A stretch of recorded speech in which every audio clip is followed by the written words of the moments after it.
Hi friends, എവർക്കും Kunjus കിച്ചണിലേക്ക് സ്വാഗതം. എല്ലാവർക്കും സുഖമെന്ന് കരുതുന്നു. നമ്മുടെ ഇന്നത്തെ റെസിപ്പി ഇഞ്ചി വെളുത്തുള്ളി പേസ്റ്റാണ്.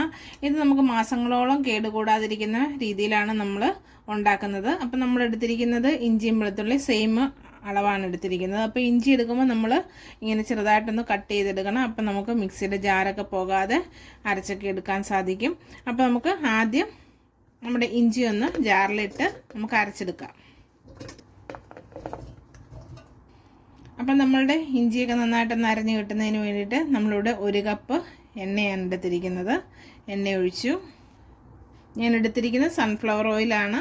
അതുപോലെ തന്നെ ഇനി നമ്മൾ എടുക്കുന്നത് നമ്മൾ ഒരു 1/2 കപ്പ് വിനാഗിരിയും കൂടിയാണ് എടുത്തിരിക്കുന്നത്. നമ്മളിതിൻ്റെ കൂട്ടത്തിൽ സൺഫ്ലവർ ഓയിലാണ് എടുക്കുന്നത്, വെളിച്ചെണ്ണയല്ല.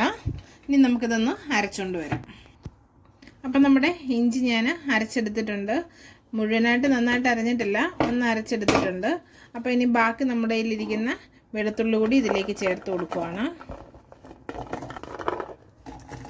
അപ്പം നമ്മളിതിങ്ങനെ അരച്ച് വരുമ്പോൾ നമുക്കത് അരയാൻ ബുദ്ധിമുട്ടാണെന്ന് തോന്നുകയാണെന്നുണ്ടെങ്കിൽ നിങ്ങൾ വെള്ളം ചേർക്കരുത്. നിങ്ങൾക്ക് വേണമെങ്കിൽ സൺഫ്ലവർ ഓയിൽ ചേർത്ത് കൊടുക്കാവുന്നതാണ്.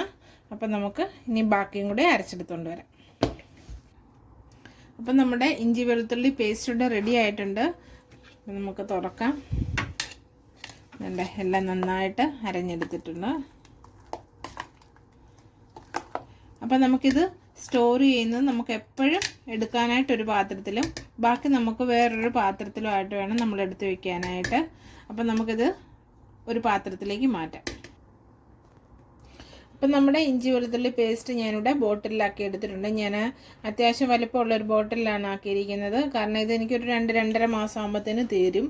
നിങ്ങൾക്ക് കൂടുതൽ യൂസ് ചെയ്യാത്ത ആൾക്കാരാണെന്നുണ്ടെങ്കിൽ 2 ബോട്ടിലായിട്ടെടുത്ത് ഒന്ന് ഫ്രീസറിൽ ഒന്ന് ഡെയിലി യൂസിനുമായിട്ട് എടുത്ത് മാറ്റി വയ്ക്കുവാണെങ്കിൽ നിങ്ങൾക്ക് അത് നല്ല ഇതിൽ തന്നെ നല്ല ആ ടേസ്റ്റിലും നല്ല ആ ഒരു ഇതിൽ തന്നെ നമുക്ക് യൂസ് ചെയ്യാൻ സാധിക്കും.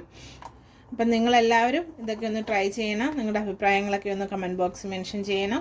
പുതിയൊരു വീഡിയോ ആയിട്ട് വരുന്നവരെ എല്ലാവർക്കും നന്ദി.